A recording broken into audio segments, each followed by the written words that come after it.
Hello everyone, and welcome back to another episode of the Yes She Can project. I'm delighted to say that we are joined by the beautiful Sarah.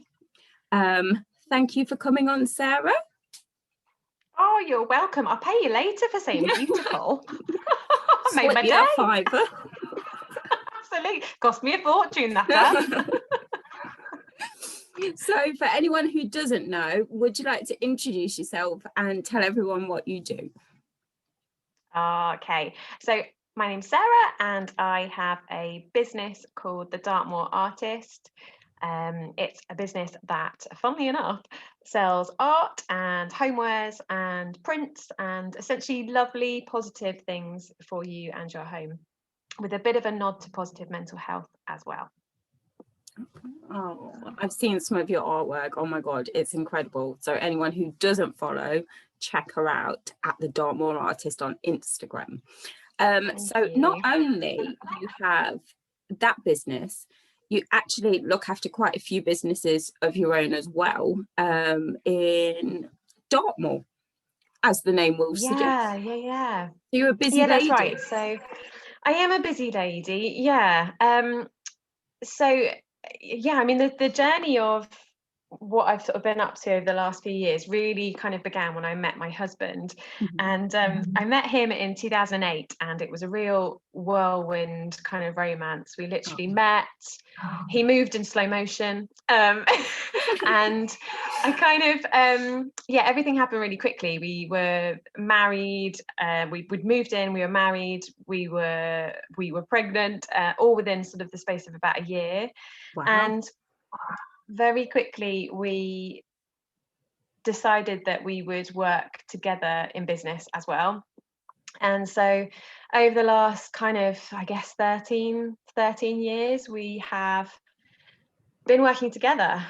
So I have my art business, but also I work with him on a cafe restaurant. So we've got a cafe restaurant locally which employs kind of around 25 staff, who are amazing. And then we also have a holiday cottage that has been renovated and restored from the old farm kind of building. So we live and work on a working farm as well.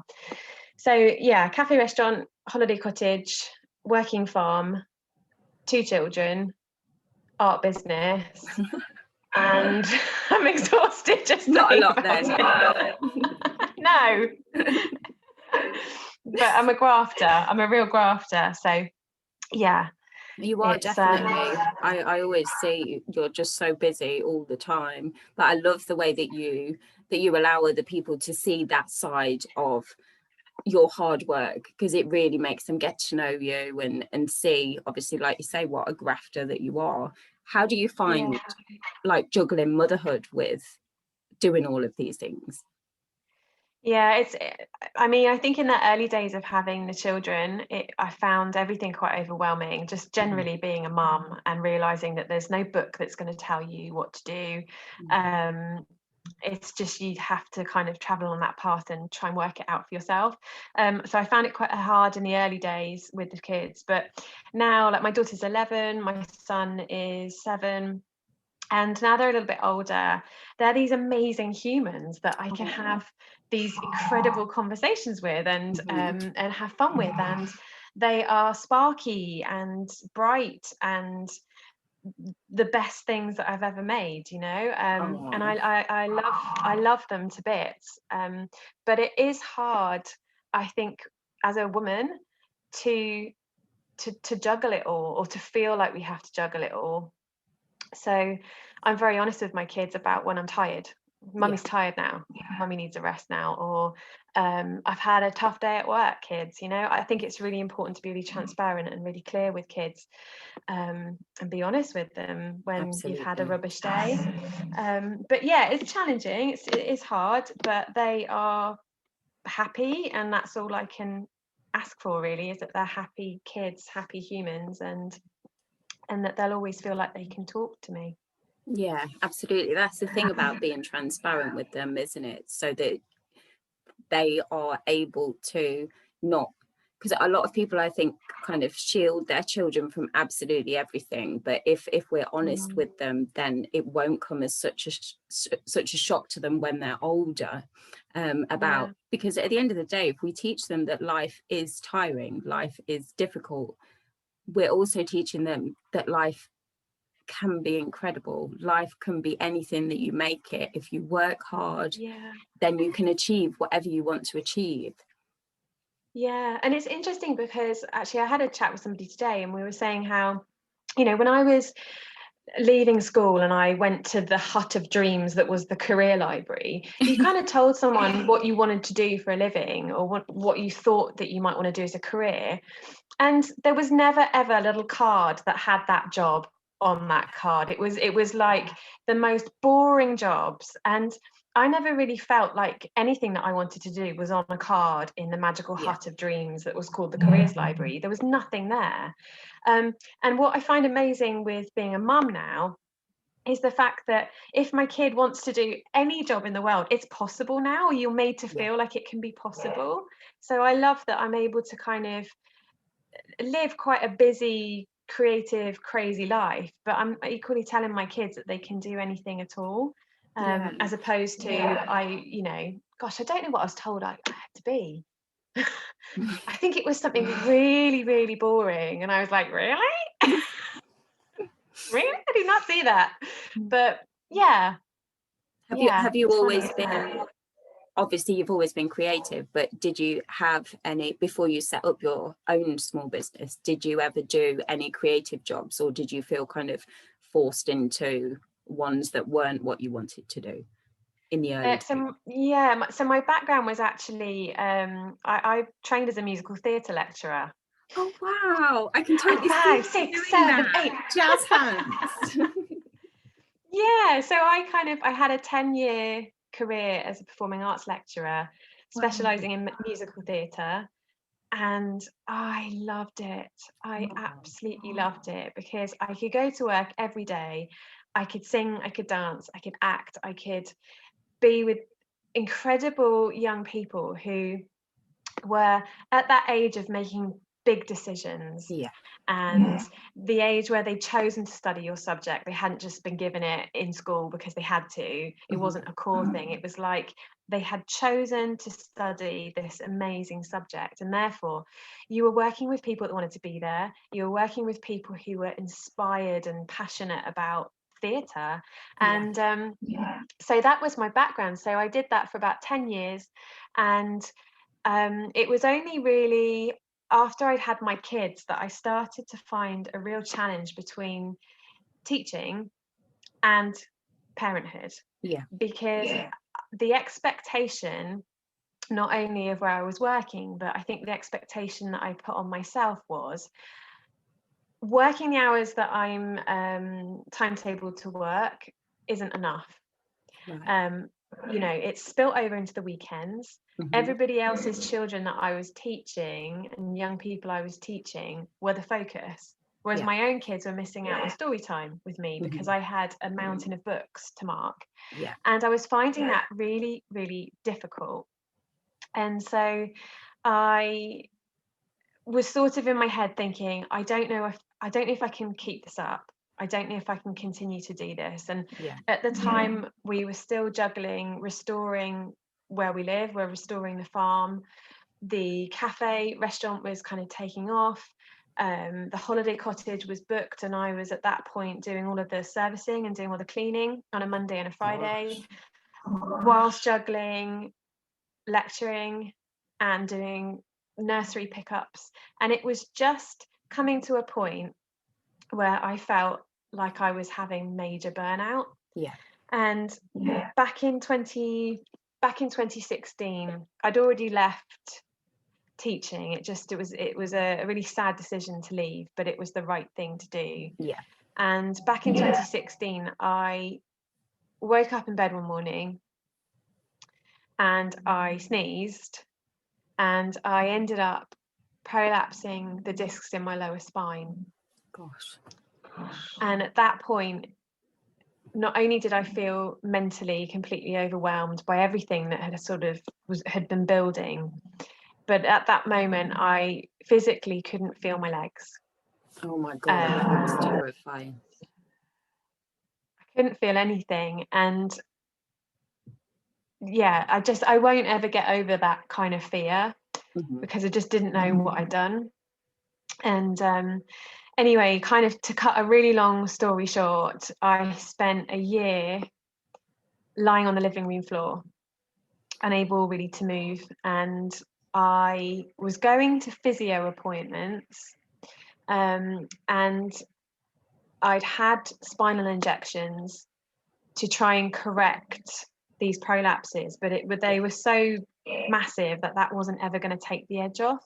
And so Christmas 2017, I ended up going for spinal surgery. Oh my gosh. With all the thoughts of, is this surgery going to make everything worse, which was a potential risk? Is it going to correct everything? Am I going to be able to be the person I was before? What do I say to the kids? How am I going to cope? What do I do with work? Like all of these like questions. And so I ended up having the surgery, and I came out just like just a shell of a woman. I came out of that surgery just broken. And it took a really, really long time to recover from it. Yeah. And because I think for my kids, they didn't really understand. I didn't have a cast, I didn't have a plaster, I didn't have anything visible to them to show them that mummy was poorly. So they just thought I was lazy. Oh, mummy's back on the floor again, you know? And that really, really cut deep, because I'm not that person, you know. I'm the busy one. I'm the kind of the go-getter. I'm the energy behind our family. And so suddenly to just be this shell of a woman and to be in that position where I just felt like someone had switched the light off, it was really, really, really difficult.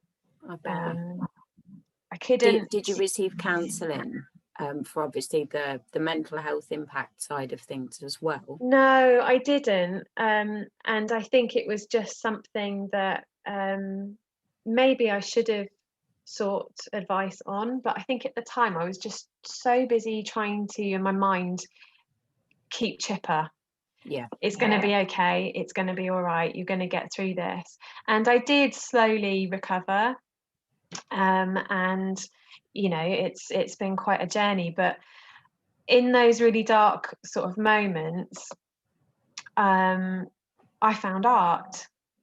My husband said to me, I think you need to do something creative. You need something that you can do right now that is going to take you away from all of these thoughts. And so I started painting, and it was like somebody switched the light on again. You know, it was like it gave me purpose. It gave me joy. It wasn't for anybody else. It was just something that I could do that was kind of really restorative. It was really mindful. And I suddenly started making work that I was really into and happy with. And so that's really where the art business has come from. It's come from a really dark place, but it has gone from friends saying, oh, I really like that, can you make that for me, or can I order that, to setting up a small business, to creating a website, to creating social handles, to be working and playing and making and enjoying and finding joy in this newfound skill. And I've just celebrated my 3rd business anniversary. So congratulations. Thank you. So it's been quite the journey. But and so recently as well. But honestly, the switch when you were talking about what happened to you talking about the joy that it brings you, you can see within you. It's in your eyes. It's in your heart. It's gorgeous to see. Oh, thank you. It makes your Yeah, heart and it's sing, doesn't it? You can it see that. does, yeah. And it gives, I think when you find something that switches that light on, when you find something that genuinely makes you feel good, gives you purpose, Yeah, it's like no other, it's like no other feeling. You yeah, know, you feel like your most true self. And I know that sounds really like cliche, but you do. yeah. You I feel totally. like you can take on the world. Hmm. So Oh, it just proves so as well. And like aside from your personal strength, because that I can't even imagine how much courage that took to get yourself not only physically but mentally through that time, because you're not only thinking of yourself, you're worrying about what the children think, and then yeah. it must have been horrendously difficult. But what a unbelievably strong family unit you guys must be. Yeah, no, we really are. And my husband is and was my rock in that, Yeah, because I couldn't do the basic things. I couldn't, sounds so silly, but I couldn't put the dishwasher on. I couldn't pick up a cushion and put it back on the sofa. I couldn't do all of these silly things that we just kind of take for granted in daily yeah, life. And he really stepped up and was doing all of the school runs. He was doing the nursery runs. He was doing the shopping. He was doing this. He was doing that. And that was amazing, because they are a really strong bunch of yeah. humans. And I think As you're are right, as a you. family unit, as a family unit, we are, I don't know, we've got each other's backs, and we really do look after each other. Yeah, definitely. It's like you're a winning combination of a team. I think we're just really honest with each other, and I think certainly with working with my husband as well in other businesses, it's just so important. It's Yeah, important to work with somebody that you can be completely honest with, and somebody that you bounce ideas off of. And he'd say that I'm the crazy creative one, and I'd say that he's like, the logic and the reason and the yeah. kind of The the sensible rules one, one. the sensible one. Bless you. Do you think it differs being a female independent business owner? Well, a small business owner. As opposed to not being female. Yeah. What would you say, I like don't some of know. your, have you struggled, have you had any challenges as a female business owner? No, I don't think so. I feel really, really passionate about female founder businesses. Yeah. I honestly think that if you have a business that you absolutely love to bits, Hmm. that that's not to say you're not going to have challenges, but I've never encountered it. I just feel like there's such a community out there of women supporting women, Yeah, there and is. that is so powerful, Mhm. to be to find a community of female founders where you will the best for somebody. It's not about comparison. It's not about, oh, but they're doing it so much better, or oh, but I'm not. And I find female founded businesses that the most inspiring businesses, Absolutely. because we will the best for one another, and there's just like enormous power in that. You can feel it, even though most of the time it's through the internet or through like social media such as Instagram. It's almost like you feel like everyone's giving each other a big hug and everyone's got their arms in Yeah, the air and they're like, yes, you can do it, yeah, we all can do it. And it feels like such a strength. yeah. And again, I think after the year we've all had, that feeling of isolation, and I live in the middle of nowhere. I'm literally on a farm on the middle of Dartmoor. I don't see lots of people at the best of times, but certainly throughout this last year, um, it has been really isolating. Yeah, And the fact that there's this lovely community online who do feel like friends, half of yeah, them I've never met, but I know that if I'm in a bit of a pickle, or if I'm feeling a little bit down, I know that I could go to those people and message them, and they'd be there. yeah. Definitely. It's amazing, isn't it? The Yeah. fact that I'm kind of sat here talking to you, and you know, we're like hours apart, and yet here we are talking to each other. That blows my mind. Yeah, it's cool, isn't it? Yeah. It's so fun. And I love it, like when we exchange Instagram messages, because like we have a, what's the word? We have a, what's the word? A duel. No, duel. Combined. Good No, bands. I Good don't know. bands. Anyway, we both like Miranda. That's what I'm trying to say. What was the word I was looking for? I don't know. Just keep galloping. Gallop. Yes. Well, you actually answered my next question. I was going to say to you, what is the positives that, obviously everyone knows that last year has been absolutely horrendous in loads of different ways. What would you say that you have taken as a positive out of the situation? Time. Yeah. You know, time not only to focus on creativity, but time with my family. Yeah. And you know, that I'm not saying that with the rose tinted glasses of everything was so much fun, we loved each other, and blue tits came through the window, la la la la la. It wasn't like that at all. But I think to be able to spend time with my family and to not have the rush of the school run, Yeah. to not rush. I really feel like we hunkered down. Mm-hmm. We grew a garden, you know. My kids were planting seeds, and we grew a garden, and we were out in the woods, and we became incredibly feral, but it was in the best amazing. possible way. Yeah, you know, so what if we didn't shower for 3 weeks? It's fine, we're all together. But we just had time. Yeah. And not feeling like you had to be at your desk for Yeah. X amount of hours. And I say that from a really privileged position, that, you know, I'm self-employed, so I can choose my hours. Mm-hmm. But I didn't feel like I was on this kind of treadmill. Yeah. You know, it was just like pressing pause and going feral for a year, which I'm all for. Yeah, same. It felt like when we pressed pause, we were really able to make good memories with each other, and really like kind of reconnect as families as well, because like you say, when you're on that treadmill and when everyone's busy doing all different things, even though yes you live together, you don't spend quality time together, do you really? No.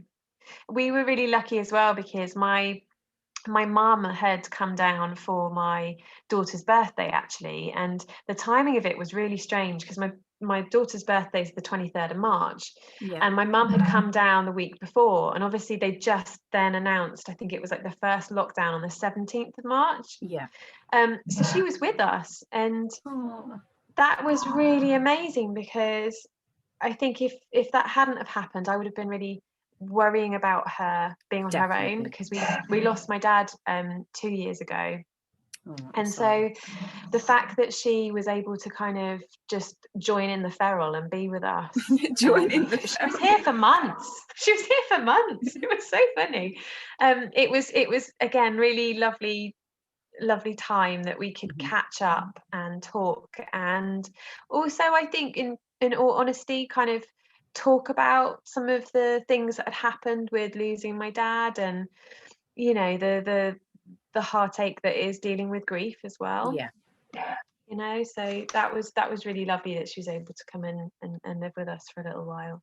And I bet she loved the fact, even being able to spend quality time with the grandchildren, and it's memories of a horrendous time that obviously we're going to read about as we get older, because we'll be in history books, but the fact that we can take so many positives out of it has been really incredible as well. And I do feel super lucky, you know, to have experienced it.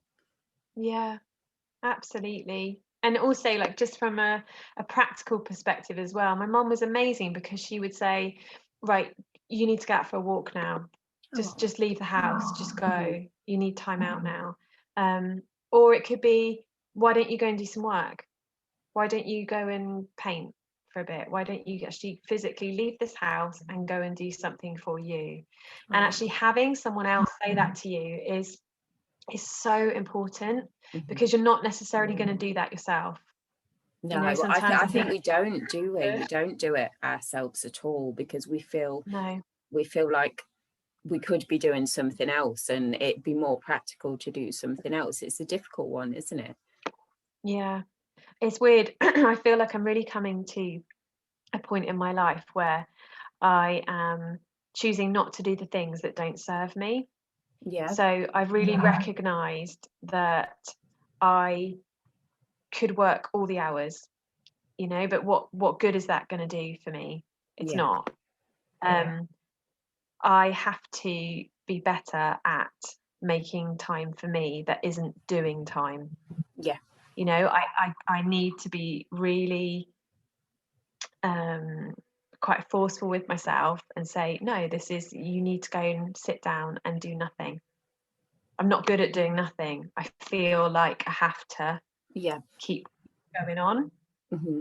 So I'm trying to learn that at the moment. That's my big kind of life lesson that I'm dealing with at the moment, is not doing things that do not serve me. Yeah, You know? absolutely. I think I saw a quote the other day on Instagram, and it said, along the lines of, as you know, I'm no good with words. It was along the lines of, don't work too hard making a living and forget to have a life. And Yeah, I thought that was really yeah, poignant, absolutely. especially at the moment. Yeah, yeah, absolutely. And it's also, I think, when you're a small business owner as well, and you think about what it is that you want, where you want your business to go, do you want your small business to completely run your life? Yeah, Or would you rather get your business to a stage where it's doing well and it's successful, but it's manageable? It yeah, doesn't take all the joy out. It doesn't kind of leave you feeling empty. mhm, Um, and and I, overwhelmed. yeah, because otherwise, what are you doing it for? What are you chasing? You know? And I think Exactly. there comes a point in your life where it's about learning to be content. Yeah, Um, and I think that's the place I'm sort of slowly coming to, is I'm feeling a lot more content with where things are, you yeah. know. And um, especially when you can get the balance correct as well.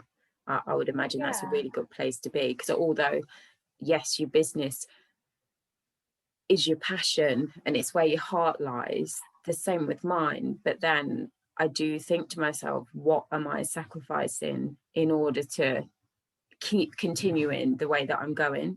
And yeah, I think that's where the difficulty lies, because it's kind of all on your shoulders, and then you're thinking to yourself, but I want to make sure it's successful. And then you imagine yourself in X amount of years, and then you think, well, actually, I'm not really sure what I'm aiming for, but I yeah, don't see myself, like you said, you need to do the organic stuff first, and you need to say, well, actually, all I want to do is be happy and content.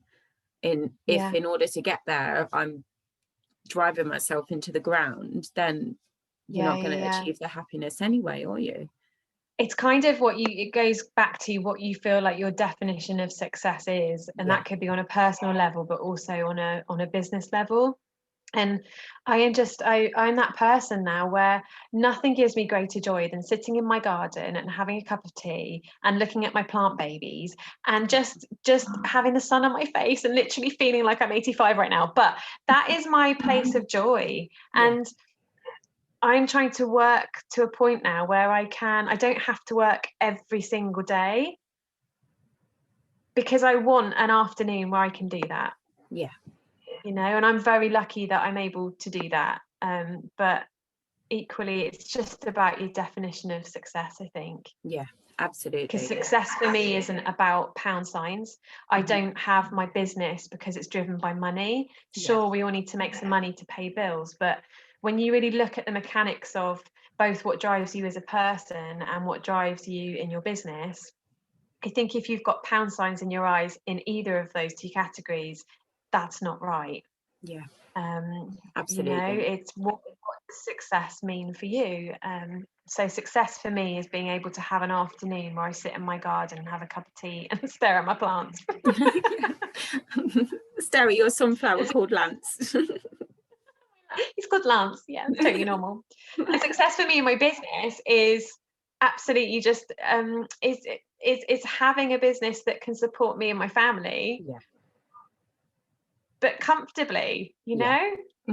So, and that, you know, my business is, I have to be creative. I have to have an outlet because there's a lot going on in here. Yeah, you have to get it out somehow. My husband's definitely like, have the business, do that there, let it come out there. Go and paint. Yeah. You're always so positive and happy, and your energy is just incredible. How do you keep that positivity? Is it just looking on the brighter side of things? Do you know, I just think that there's always joy. Oh. There's always blinking joy. And you know, we've all gone through just awful times. All of us have had experiences in our life that's made us who we are today, and most of those things aren't easy. They're not easy, but I always think that when you're really going through a difficult time, when things feel really out of your control and they're dark, and believe me, I've been there is always joy. There is always something that you can be thankful for. So a silly example, but like when I was lying in my living room unable to move, I would look up at my incredibly dusty beams and I'd curse them firstly, because I was like, oh, I just want to move them, just want to dust them. But then I would see like a little spider who I subsequently called Harry. And I'd look at Harry and I'd make up these inventive stories about him, like, oh, Harry's out again today. Oh, he's just dropped in to say hello. And, all right, mate. And like, honestly, I was absolutely off my head. But seeing that little spider come through, I was like, there's always joy. Like, I'm literally like living my best life in my head right now, making up a ridiculous story about Harry the house spider. But he's cheered me up, he has Harry. And I just Harry's think that's joyous adventures. Something we can be thankful for. Yeah. You know, when we had my dad's funeral, which obviously was like the most horrendous day, my cousin, bless her, she wore these incredible heels for the occasion. She's such a glamour puss, and she was outside, and we just left the service, and she got these amazing heels caught in a grate. Now, if that had been me, I'd have sort of taken my shoe off and sort of hoiked it so I could get the shoe off. She did not do that. She decided to just drag her entire leg along with the grate. Oh, no. As it scraped across the floor and made the most almighty noise. She then went behind the corner, got the heel out, and then proceeded to sort of travel in with the grate. And it was just amazing. It was just that tiny thing of something funny's happened. There's a spark of joy there, even on the worst day. I subsequently made her a card that said, I think you're great. Oh, that's brilliant. Yeah, that's a really long-winded way of saying there is always joy. That's why. Oh, I love your attitude, Sarah. It's absolutely brilliant. Aww. Well, I don't know. I think my mum is a really, really positive influence in my life. She's really positive. And I think that has to rub off somewhere. Yeah, definitely. So and I bet your kids are always so happy as well. Well, I'm just about to move into sort of teenage land. Oh, so, good luck with that. Yeah. In there. Oh, yeah. So there's a few glimmers of like, oh my gosh, you're so annoying.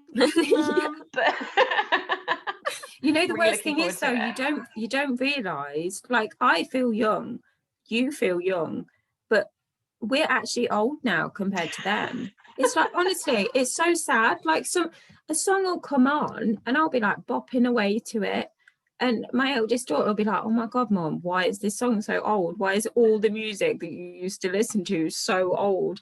And you find yourself saying stories and you're like, oh my God, when I was your age. And I think I was so uninterested when my mum used to say that to me. I was like, Jesus, that was ages ago. And now I'm doing the exact same thing. I also love that you use the phrase bopping away. I was in the kitchen, I was bopping away. Had the Spice Girls on full blast. Oh, a classic. I know. Well, on the topic of the olden days, apparently, would you like to do a should we do a quiz? Yeah, let's do it. Okay. I so wish I didn't know the answers, because I would totally love to do this quiz. You'll have to do one for me next time. That'll be funny. Okay. Oh, actually, can I just tell you one thing before you ask me, though? Yeah. I do get really distracted in quizzes. Okay. And I also get, it's a bit like, you know, when do you remember back in school when you had like a maths question? Yeah. And the maths question would be, you know, Carol's got 5 pens. How long is it going to take her to get to the bus stop? And is she going to pick up the apples at the same time? What time will she get home? Now, I would get distracted by the story and the invention of the creativeness of the question. I could never answer the actual thing. So that might happen now. Okay. So immersed in the oh my God, that's the point. Have you seen that video on Instagram where this little boy is reading out of his maths book, and I'm sure he's American, and he's like, I think he says Jody or some boy's name. It's like, say it's Ben. We'll go with Ben, or should we go with Harry to match your spider? Let's go with Harry. Harry has $1, 1 dime, and 1 quarter. If he adds all his money together, how much money does Harry have? And then the little boy turns to his mum and is like, Harry's broke. And then he starts. Honestly, I have to send it you. I described it really shitly, but it's actually really funny. But again, even when you were saying that, I was like, I wonder what he's wearing. Wonder what Harry wants to buy with his dime. Yeah. Right, I'm going to have to go quick then. Are you ready? Okay. Okay. Opal Fruits changed their name to what in 1998? Starburst. Yes! Ding ding! Right, okay. I'm going to give editing a go for this, and then I'm going to try and put some kind of ding in. But if you lot are still listening at this point and there's no ding, then you know that I've not edited it properly. Okay. So let's leave a gap. 1, 2, 3. Okay, next question. Which girl's toy provided Aqua with her #1 single in 1997? Barbie girl. Boom. Boom. Yes. What? Oh, This hold is on. fun. This is a great ding, way ding, to spend Friday. Okay, let's go. What kids show did Neil Buchanan present in the 90s? That would be Art Attack. Ding, ding, ding. Yes. I'm not sure if you watch this or not. What is the next line in the Fresh Prince of Bel-Air theme tune in West Philadelphia, born and raised? And the playground is where I spent most of my days, chilling out, maxing, relaxing, no cool, and shooting some people outside at school. When a couple of gas. We're up to no good. It's hot now. We're cooking on gas now. We are. Ding ding. Oh, you forget you know it, don't you? My brain is a hive of useless information. Oh, mine too. I think it must mean that we're mums. What was the name of the handheld digital pet that was created in the 90s that started a worldwide craze? Oh, I know this. She knows it. Tamagotchi. Yay! Tamagotchi. Ding, ding, ding. Oh, this one's really excited.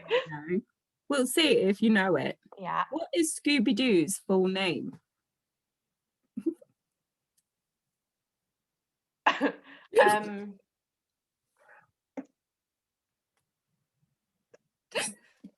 Master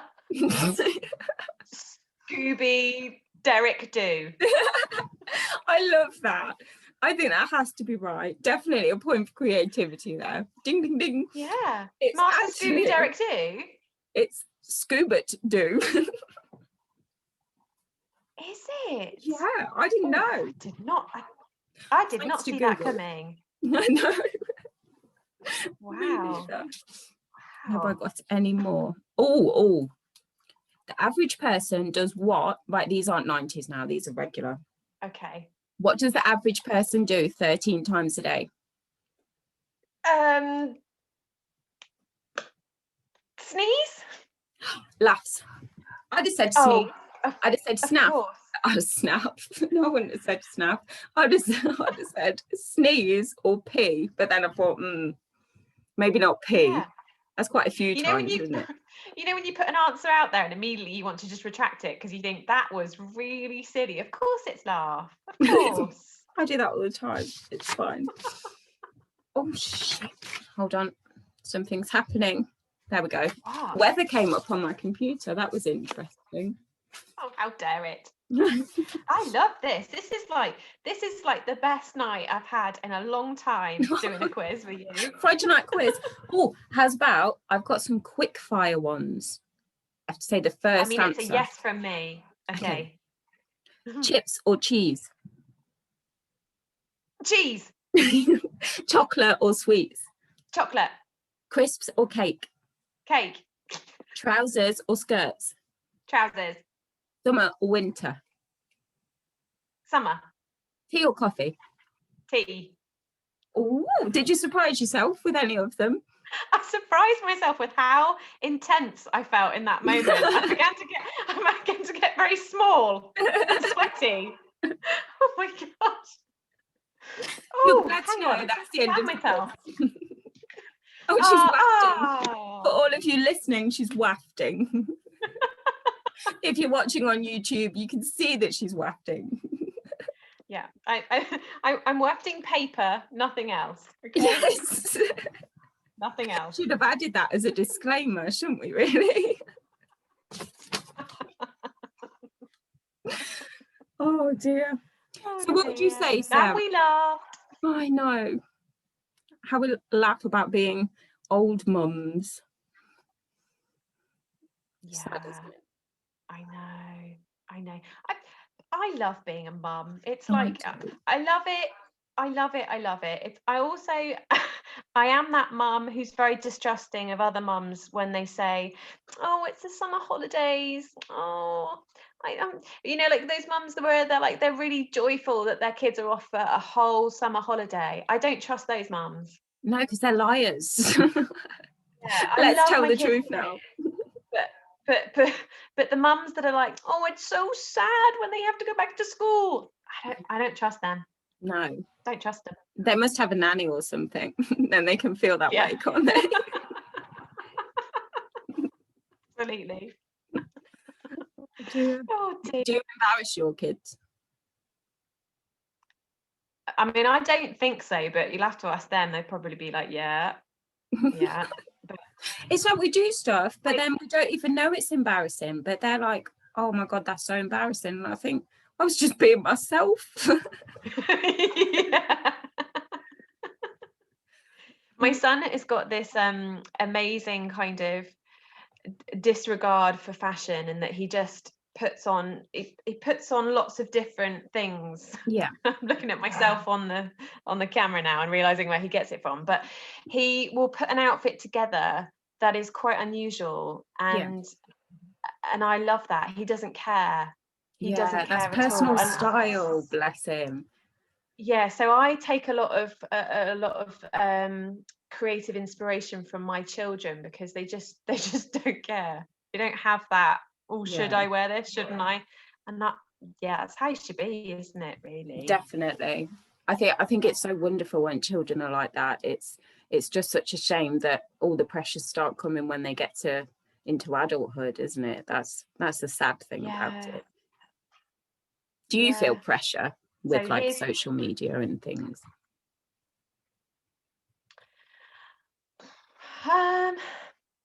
No, I don't feel pressure. I feel like I've got to a stage now where I feel like my most full self. Like Oh, I just put stuff on there, and I quite honestly forget most of the time that other people then actually watch stuff. um, I don't feel the pressure to be anything other than just sort of who I am. yeah. But I do feel like Instagram, because it's just a really positive place, I Mhm. do feel like it can become a bit overwhelming. Yeah, And I agree. because I've got like these, so I do the social media not only for my art account, but I do it for the cafe, and I do it for the holiday cottage, Mhm. and I've got like another few bits and bobs that I do, and that can be overwhelming, because I feel sometimes like I can be plugged in a lot. Yeah, definitely. Um, but then that's like anything, isn't it? You just have to like put the phone down, Yeah. step away from the phone. It's hard sometimes though, isn't it, when you get stuck in a scroll hole? Yeah, Scroll. I a love scroll that. hole. I love that. Like scroll, scroll. And then you think, oh my I'm God, actually half an going to hour's gone write by. that What am I down. doing? That's amazing. I'm actually going to write that down Yes. for future use. But yeah, So what about you? what the pressures? Yeah, Yeah, I struggle with that. I don't know. I think I struggle with it more when I'm feeling low, if that yeah, makes sense. I think it depends on how I feel. But if I am feeling really low, then it just kind of makes it worse. It sounds really stupid, but I always try not to go on social media when I first wake up in the morning, yeah, because I think as if you've got your phone in your hand and then you're scrolling through, even if like it's nothing horrible or anything like that, I think subconsciously you're comparing yourself to a lot of different people anyway, whether or not mm, that's because I don't feel confident in myself, and then it gets reflected when I wish that I did, if that makes sense. So if I yeah, felt more confident and more kind of, I don't know what the word is, like, I don't know. If I felt better about myself, then I think that it wouldn't bother me as much. But because I'm not quite there yet, then I think it sometimes gets to me, and then I have to be like, you know what, just put your phone down. But like so many people say, don't worry about what other people are doing, stay in your own yeah, lane, and concentrate on what you're doing and how you can help other people. And that's what I try and do. But it is really difficult, especially say like the conversation we were having earlier. Sometimes if it's not too busy, or if sales have dipped a certain day, then it's like, oh my gosh, mm, everyone else looks like they're doing incredible. And then you start looking within yourself and wondering whether it's something to do with you, or yeah, what you're not doing, or could you be doing something better. It's really hard, I would say. mm, yeah. I think you do the right thing to sort of to just not go there, not look at it when Yeah, you're not, like you say, like when you're not in the right headspace. You don't need anything, like we said, like you don't need anything that doesn't serve you. yeah, So in that moment, put it away. yeah, definitely. And I think what you said about being grateful for things as well, I've started to do it a lot recently, and just kind of, even if it's just for 5 minutes, just sit somewhere quiet, or like nip outside, or and just think of three things that I'm grateful for that particular Yeah, day. Like, it doesn't have to be like the huge things that obviously everyone's grateful for, like your health, your family, and things like that. Just the really small things that can change from day to day. Like, say for example, if the sun's shining, be truly yeah, grateful for that and really feel the sunshine. It sounds bizarre. Or just be grateful for if you can hear birds in the garden or around and about. And it's just the really small things that can change from day to day, that you really have to like zone in, because yeah, there's so, like you said, there's so much joy to be found, isn't there? And it can really, yeah, really lift your mood. especially in the morning. Yeah. You can do it any time of the day, can't you? You can do it in the morning, and then it can make you feel so positive as a start to the day. But equally, you could do it at the end of the day and like think about what you're proud of for that particular day, like either what you've managed to achieve off your to-do list, or even if it's just emails that you've managed to send. Or so I think sometimes when when you think about all the stuff that you have to do, it can be far too overwhelming. But then as soon as you break it down into small chunks, you can really see the things that you're achieving. It's hard. Absolutely. I'm a really great believer in affirmations as well. Like, not just, I think it's amazing when you say out loud like what you're grateful for, but I also really think that affirmations have this unique way of kind of like going deeper into us. So just by the statement I am, and then insert whatever you feel like applies, you know, it's like it's a real statement of fact. I am calm right now. You know, I am nervous right now, or I am, like, just by putting an I am in front of it, it becomes a thing that is powerful. And so I think I have a couple of like affirmations probably just before I go to sleep, to kind of wind down the day. That's really cool. I am tired is often one. I am tired. I am exhausted. I am in need of sleep. I am so done with all of this shit. But affirmations are really a really positive way to kind of help, I think, as well. Is that something that you practice every day as part of your like self-care almost? I'm not really one for having like a massive routine on anything. I'm very much like fly by the seat of your pants kind of person. Day to day. But I do kind of have moments of quiet where I just try to make those moments purposeful, and that is by being kind to myself. Because it's funny, someone said to me once that you could receive 4 compliments, and someone could tell you one kind of negative, and in that moment you will hold on to the negative. You will not remember any of those 4 positives. And you know, I think our headspace, the head we live in, the body we live in, quite often likes to hold on to that one negative. And so I think it's really part of my self-care is that I really try to tell myself what is positive, what is good, what have I done well. And I do that just simply by saying I am still. I can, I will. I did a print last year, and it says I can, I will, watch me. Oh, I love that. So it's important to live in a headspace that is positive. Definitely, because there's enough negativity, isn't there? It's just about training your brain to believe those things, really.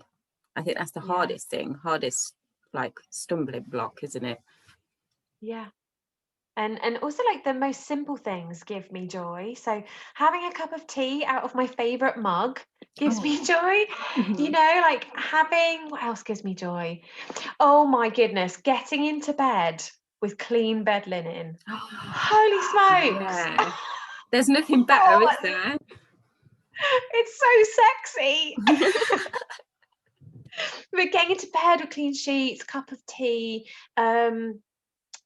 popping bubble wrap. Oh, that's a good one. Going for a walk in the woods. Oh my gosh. Just being out in nature and just listening to birds, and just being outdoors, feeling the sun on your face. All of these simple things just give me so much joy.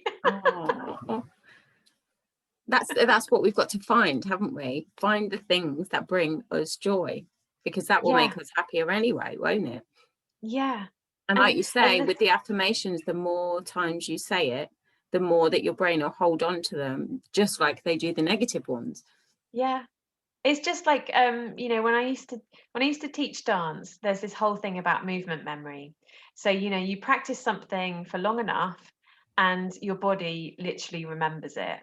Oh. You know, it will remember a sequence of movements. It will go back to it. So by the time that you've practiced for long enough, it could be that you just hear that song. I could tell you, like, I could listen to a piece of music now and my body will remember what it was doing with that piece of Wow, music. that's incredible. And our bodies have this, and our minds have this capacity to do that. It's movement memory. So you're right that if you can talk kindly to yourself, Yeah. and be giving yourself these nudges of positivity, I can, I will, I am strong, I am this, I can. It's like your brain will accept it. Even if you don't actually really deep down believe it, at some point it's going to sink in and you'll be like, huh, do you know what? I really can. I will. That's brilliant. I love that. And no, I can't. I can't remember a piece of music. If you play it, I'll stop. I could sing the Fresh Prince of Bel-Air rap for you, see whether it's that. Yeah, no dance to that yet. Oh, Don't even get me started on the Jurassic Park theme tune. Oh, that makes me cry. That does. does it? Oh, Oh, oh, oh, it's so emotional. Something I about the can't think string. of it. Do, do, do, do, do, do, do, Oh, do, yeah. do, That gets you in the heart, doesn't it? Don't keep Oh, singing right it, in the you'll heart. cry. Every time. Oh, that's so sweet. Or the E.T. one, when he's cycling up past the moon. Oh, oh yeah. No, I can't remember how that goes now. Oh, no, me neither. Or I maybe can, I just don't want to do it. You can, Michelle. You Oh, yes, can. I can. Oh dear. Well, Sarah, it's been absolutely wonderful to speak to you, and thank you so much for joining me. It's an absolute pleasure to have you. You're so welcome. Thanks for asking me. No problem. I'm so excited to have you. So everybody, you must go and follow Sarah for all her positivity, her beautiful art. She is talented, beautiful, and the most lovely lady. So go and give her a follow. And we will speak to you again soon. Thank you so much.